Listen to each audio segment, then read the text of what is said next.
Hi there, this is Summer with Roots Up, and in today's video I'm going to give you a quick tour of what I have done with my space-themed preschool classroom. And if you have not been following me for long, I teach in-home preschool. I'm a licensed childcare provider, and I also homeschool my kids. And during the summer months, I always try to come up with fun learning units that are more play-based and activity-based, based off of their interests, and then material that I already have or that is found at the Goodwill, thrift store. And in today's video, this material that I found was either at the library or a lot of it is Lakeshore Learning combined with some homeschool material. And I did not find the toys or any of this at the Goodwill. I found it at Lakeshore Learning. But I just wanted to give you a quick tour. Okay, so I normally change every single station to accommodate our new theme, but I did not have a ton of material for space, and this is our first time. So I usually have our themed poster right here. So I've done bugs, birds, underwater stuff, and I switched it out and I put our solar system. I went to the library and I got, oh gosh, maybe 30 books. And so these books are from the library. I got some really fun toys from Lakeshore Learning. And so in here, I'm going to be putting lots of photos that we can, usually I have an investigation bin, but I'm going to let them kind of play with the magnifying glass for the different pictures that we are going to be studying. And these are just squishy balls, Earth and Moon, so I thought that was cool. I have a space shuttle, squishy rocket. I have a science viewer that has the planets, the sun, and the stars. I feel like there's more. I have to dig in my viewer bins because I usually have, they might have more that I'm not, that are not out here. This is usually my nature collection basket, but I put these in here, and we are going to move these. Each card is going to go up here, and we're going to talk about that card. And on the back of the card, there's a vocabulary word. And so that's why I put this poster up, or this picture up here. And then I got a lot of really cool books. So I just kind of tried to highlight some of the fun books that we're going to be using. Over to my reading library. Again, these are all from the library, so I didn't have to buy any of these.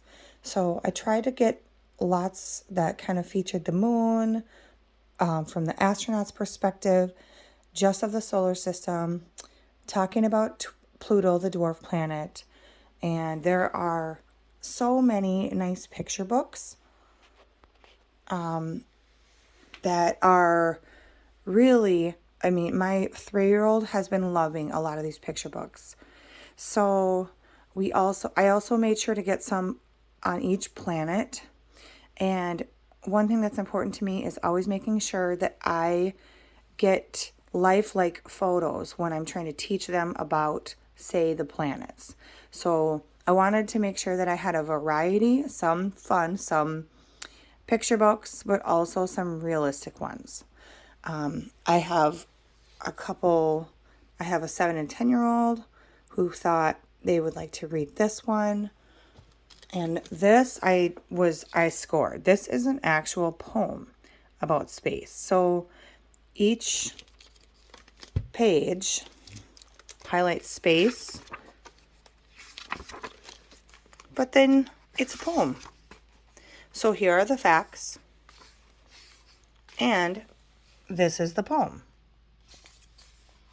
So I have tried really hard to focus on reading as many books as I can to my kids this summer. That was my goal when finishing our preschool year.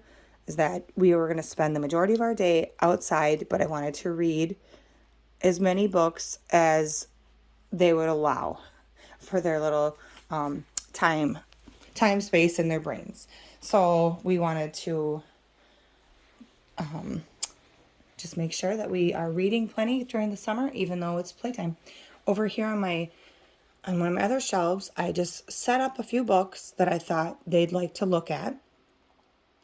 And then I got a puzzle and some more squishy balls. So, of the planets. So, in this puzzle, it features all of the planets. And then the planets even have writing on each of the planets to match the corresponding word. So we are matching words. We are learning the colors of the planet. We are able to play with these any way that they want. I have another planet puzzle. This one's a little harder. And then just some of my new toys that I did not want to remove that do not correspond with our unit.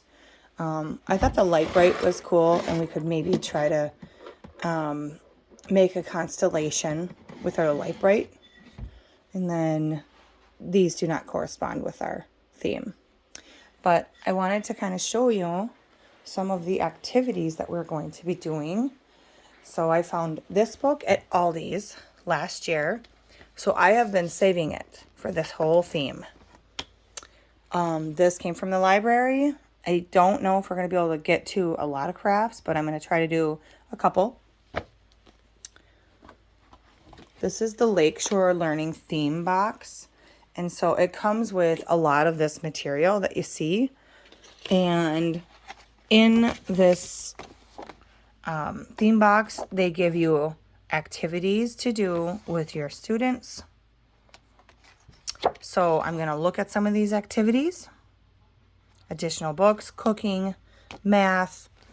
They also give you constellation cards. So we are going to look at the vocabulary words, and then we're going to spend some time looking at the constellations. And I am going to put them on the TV so that they can see it. And then we also, hold on one sec. We also got this glow-in-the-dark constellation book, also from the library.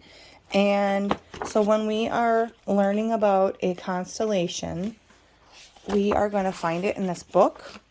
And what you do is you hold the book up to the light, and then you turn out the light, and you can see the constellation on the book. So we are not going to be reading a ton of information about all the constellations.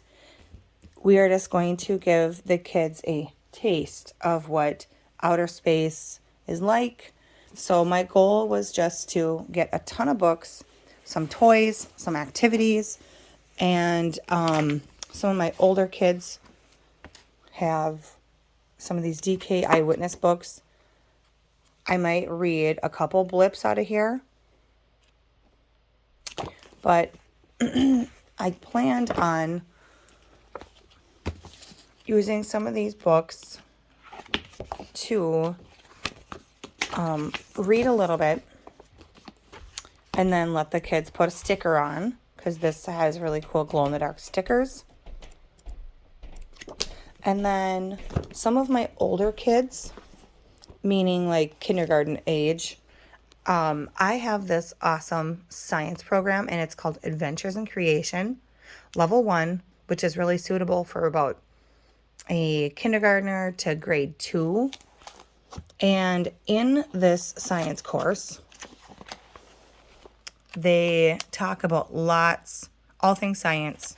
But if you notice, there's a nice section on outer space. So I plan on reading a blip of this. It is a fair amount of reading. So this, I might have to save this for lunchtime learning. And we study creation science. So everything is from a biblical perspective. In my classroom.